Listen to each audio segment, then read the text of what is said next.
કલ્પના કરો, એક એવો રાજા જેના દરબારમાં ન્યાય માટે ગરીબથી લઈને અમીર સુધી બધા સરખા ઊભા રહેતા હતા. એક એવો શાસક જેને પોતાની શક્તિ પર ગર્વ નહોતો, પણ પોતાના ધર્મ અને પ્રજાના સુખ પર વિશ્વાસ હતો. આજે આપણે વાત કરવા જઈ રહ્યા છીએ ગુજરાતના મહાન રાજા સિદ્ધરાજ જયસિંહ વિશે. પણ સવાલ એ છે, આખરે તેમને મહાન કેમ કહેવાય છે? સિદ્ધરાજ જયસિંહનો જન્મ એક રાજવી કુટુંબમાં થયો હતો. તેમના પિતા કરણદેવ સોલંકી અને માતા મીનલ દેવી હતા. બાળપણથી જ તેમણે શૌર્ય, ન્યાય અને શિસ્ત શીખી હતી. પરંતુ રાજા બનવું એટલું સરળ નહોતું. તેમણે પોતાના જીવનમાં અનેક પડકારોનો સામનો કર્યો. નાના વયે જ રાજગાદી સંભાળવી, શત્રુઓનો સામનો કરવો અને પ્રજાનું રક્ષણ કરવું, આ બધું તેમને એક સાચા નેતા બનાવી ગયું. સિદ્ધરાજ જયસિંહ માત્ર એક રાજા નહોતા, તેઓ એક વિજયી યોદ્ધા પણ હતા. તેમણે ઘણા યુદ્ધોમાં શત્રુઓને હરાવ્યા અને પોતાના રાજ્યને વિસ્તૃત કર્યું. તેમની સેનાની શક્તિ અને તેમની યુદ્ધની રણનીતિ એટલી મજબૂત હતી કે શત્રુઓ તેમનું નામ સાંભળીને જ ડરી જતા હતા.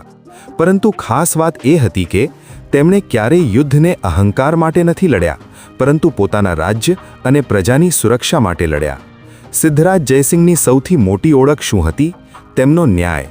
કહેવાય છે કે તેમના દરબારમાં ગરીબ માણસ પણ પોતાની વાત નિર્ભયતાથી કહી શકતો હતો અને રાજા પોતે તેની વાત સાંભળતા.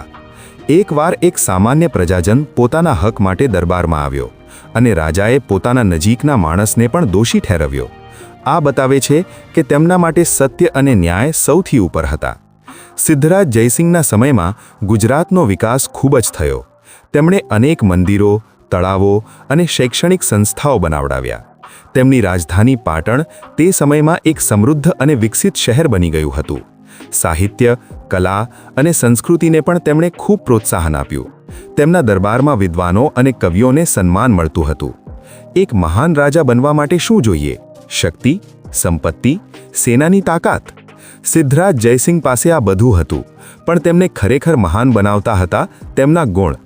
તેમણે ક્યારેય પોતાના સ્વાર્થ માટે નિર્ણય લીધો નહીં, હંમેશા પ્રજાના હિત માટે કામ કર્યું.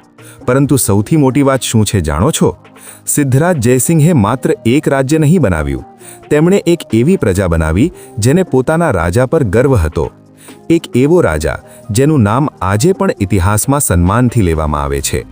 એટલા માટે જ તેમને મહાન કહેવાય છે. જો તમને આવી ઇતિહાસની પ્રેરણાદાયક વાર્તાઓ ગમે છે તો વિડીયોને લાઇક કરો અને ચેનલને સબસ્ક્રાઇબ કરવાનું ભૂલશો નહીં, કારણ કે આવી જ રસપ્રદ અને અજાણી વાર્તાઓ અમે તમારા માટે લાવતા રહીશું.